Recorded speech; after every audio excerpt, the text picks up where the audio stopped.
नमस्कार। आज हम बात करने वाले हैं एक बहुत ही कमाल की कहानी के बारे में। कहानी हमारे संविधान के बनने की। सोचिए, दुनिया का सबसे लंबा लिखा हुआ संविधान। पर यह सिर्फ एक कानूनी किताब की कहानी नहीं। नहीं, ये तो एक नए देश की, एक नए भारत की आत्मा को गढ़ने की कहानी है।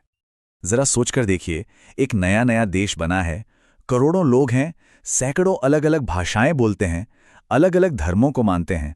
अब इन सब के लिए सिर्फ एक रूल बुक कैसे लिखी जाए, है ना मुश्किल सवाल।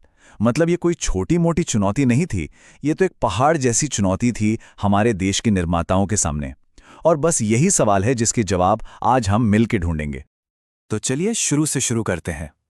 ये जो एक संविधान सभा बनाने का आइडिया था ना, ये कोई रातों रात नहीं आया। अरे नहीं, इसके पीछे दशकों का संघर्ष था, लंबी लंबी बहसें थीं और ना जाने कितने लोगों का बलिदान था। इसकी सबसे पहली झलक हमें मिलती है 1895 में, जब बाल गंगाधर तिलक ने इसकी एक इनफॉर्मल सी मांग रखी। फिर कई साल गुजर गए और 1934 में एम.एन. रॉय ने पहली बार फॉर्मली एक संविधान सभा का प्रस्ताव रखा। और फिर आया वो साल 1946, जब कैबिनेट मिशन प्लान के तहत आखिरकार ये सपना सच होने की कगार पर पहुंच गया और संविधान सभा बनाई गई। तो भाई, प्लान को हरी झंडी मिल चुकी थी। अब शुरू हुआ असली काम।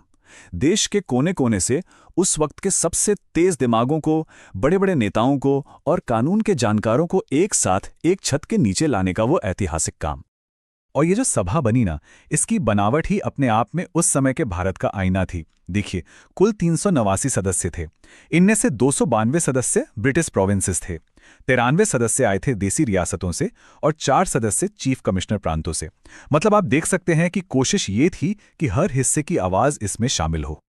तारीख याद रखिए, 9 दिसंबर 1946। ये वो ऐतिहासिक दिन है जब संविधान सभा पहली बार मिली और परंपरा के हिसाब से जो सबसे सीनियर मेंबर थे, डॉक्टर सच्चिदानंद सिन्हा, उन्हें टेम्पररी चेयरमैन बनाकर इस बड़े काम की शुरुआत की गई।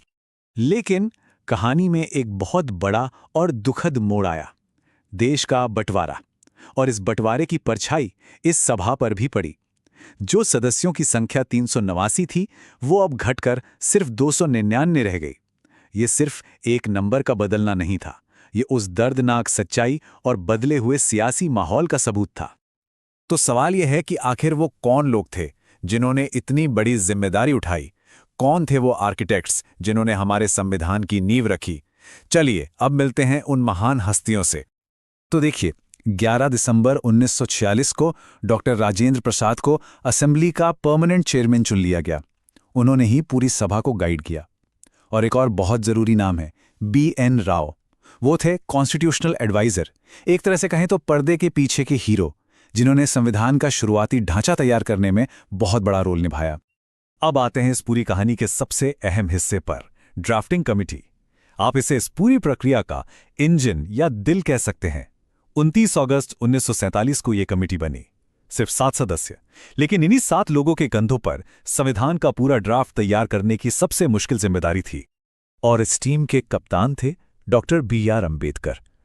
उनके साथ थे कानून के बड़े बड़े दिग्गज, जैसे अल्लादी कृष्णा स्वामी अय्यर, डॉक्टर के.एम. मुंशी, मोहम्मद सादुल्ला, गोपालास्वामी अय्यंगर, बाद में एन. माधव राव और टी.टी. कृष्णमाचारी भी इस टीम में शामिल हुए।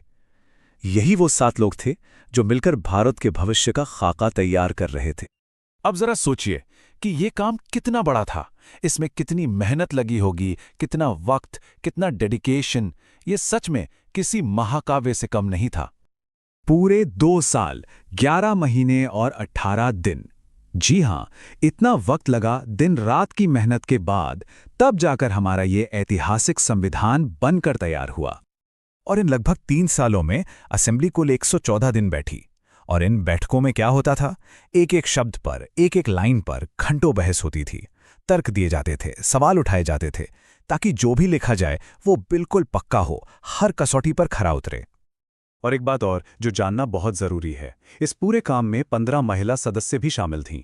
उनकी आवाज, उनके विचार, उनकी वजह से ही हमारा संविधान इतना प्रोग्रेसिव और इंक्लूसिव बन पाया। तो अब हम कहानी के उस मोड़ पर पहुंच गए हैं जहां सालों की मेहनत आखिरकार रंग लाने वाली थी। एक पूरे देश को उसका संविधान मिलने वाला था। ये सच में एक कलेक्टिव ड्रीम के पूरा होने जैसा था। देखिए, इतना बड़ा काम कोई एक टीम नहीं कर सकती थी, इसलिए इसे कई कमेटियों में बांटा गया था। जैसे यूनियन पावर्स कमेटी को जवाहरलाल नेहरू देख रहे थे, तो प्रोविंसेस से जुड़ी कमेटी की जिम्मेदारी सरदार पटेल पर थी। ड्राफ्टिंग कमेटी के हेड, जैसा हम जानते हैं, डॉक्टर अंबेडकर थे, और पूरी सभा को चलाने का काम यानी स्टीयरिंग कमेटी का काम डॉक्टर राजेंद्र प्रसाद देख रहे थे। और आखिर में आती हैं वो 3 तारीखें जो हमारे इतिहास में सुनहरे अक्षरों में लिखी गई हैं। पहली 22 जुलाई 1947, जब हमारे तिरंगे को राष्ट्रीय ध्वज माना गया। दूसरी 26 नवंबर 1949, जिस दिन हमारा संविधान पास हुआ, उसे अपनाया गया। और तीसरी और सबसे अहम 26 जनवरी 1950, जब यह संविधान पूरी तरह से लागू हुआ और भारत सही मायनों में एक गणराज्य बना।